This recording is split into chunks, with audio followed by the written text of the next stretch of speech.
माननीय ज्ञानेश जी, मैं आपको भी कहना चाहता हूँ, दो टूक इस कुर्सी से उतर जाइए, बीजेपी का टिकट ले लीजिए, चुनाव लड़िए, फिर दो टूक चार टूक सब हो जाएगा, देख लेंगे। बीजेपी को बंगाल जीतने के रास्ते में दिक्कत ये थी कि बंगाल का 30% वोटर पहले से ही बीजेपी के खिलाफ रहता है। उनमें से 4-5% का नाम कैसे काटा जाए, केवल और केवल यही एक्सरसाइज थी। इसीलिए चुनाव आयोग ने वो सब काम किए बंगाल में जो कहीं नहीं किए। चुनकर ये बंगाल की वोटर लिस्ट बदलने का अभियान है।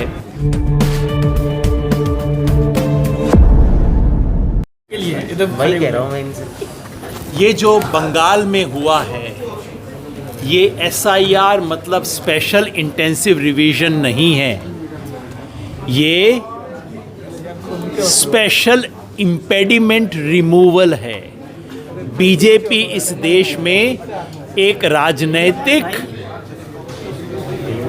यज्ञ करना चाहती है और उस यज्ञ में विघ्न है बंगाल में। ये विघ्न निवारण अभियान हो रहा है ताकि इनका अश्वमेध यज्ञ जो है, जिसे पूरा करने के लिए बंगाल पर कब्जा करना अनिवार्य है, उसमें एक विघ्न था। उस विघ्न को कैसे हटाया जाए, ये उसका अभियान है। बीजेपी को बंगाल जीतने के रास्ते में दिक्कत ये थी कि बंगाल का 30% वोटर पहले से ही बीजेपी के खिलाफ रहता है। उनमें से 4-5% का नाम कैसे काटा जाए, केवल और केवल यही एक्सरसाइज थी। इसीलिए चुनाव आयोग ने वो सब काम किए बंगाल में जो कहीं नहीं किए। 8,000 माइक्रो ऑब्जर्वर भेजे, जितने ऑब्जर्वर देश में कहीं नहीं भेजे गए वो बंगाल में भेजे। वहाँ की पूरी ब्यूरोक्रेसी को बदला गया और चुनाव आयोग के अपने अफसर से ऊपर ही दूसरे अफसर लगवाए गए, स्पेशल एडजुडिकेशन किया गया। पूरे देश में ड्राफ्ट सूची आने के बाद नाम बढ़े हैं, केवल और केवल बंगाल में कटे हैं।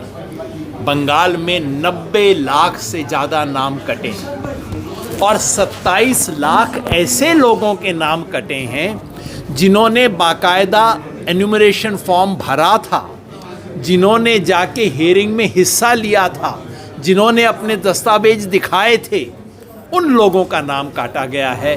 और अब जैसे जैसे सूचना सामने आ रही है, बिल्कुल साफ है कि ये उन इलाकों में किया गया जहां TMC का दबदबा है, ये उन शहरों, उन गांवों में किया गया, उन बूथों में किया गया जहां मुसलमानों की संख्या ज़्यादा है।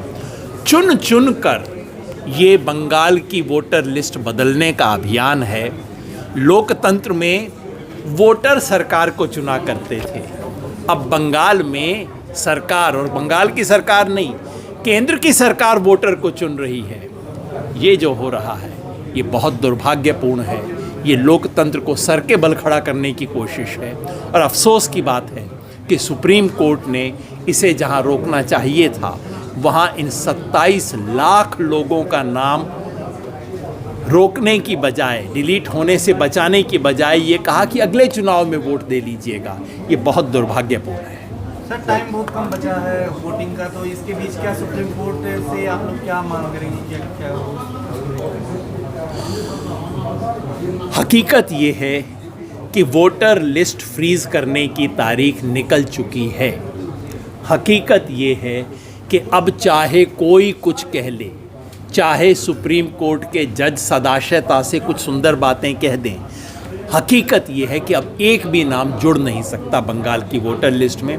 27 लाख में 27 भले ही विशेष नाम VIP के जुड़वा दिए जाएं, बाकी 27 लाख का कुछ नहीं हो सकता। और 90 लाख, कुल मिला के 90 लाख वोट कटे हैं, 90,80,000 वोट कटे हैं। इनके लिए कोई रेमेडी नहीं बची है।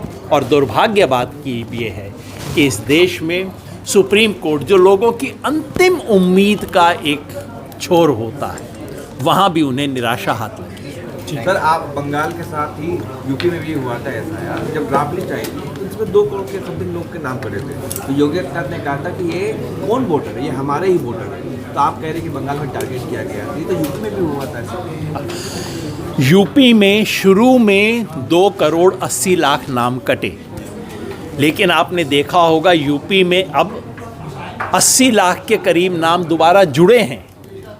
बंगाल में कटने के बाद और कटे हैं, यूपी में जुड़े हैं।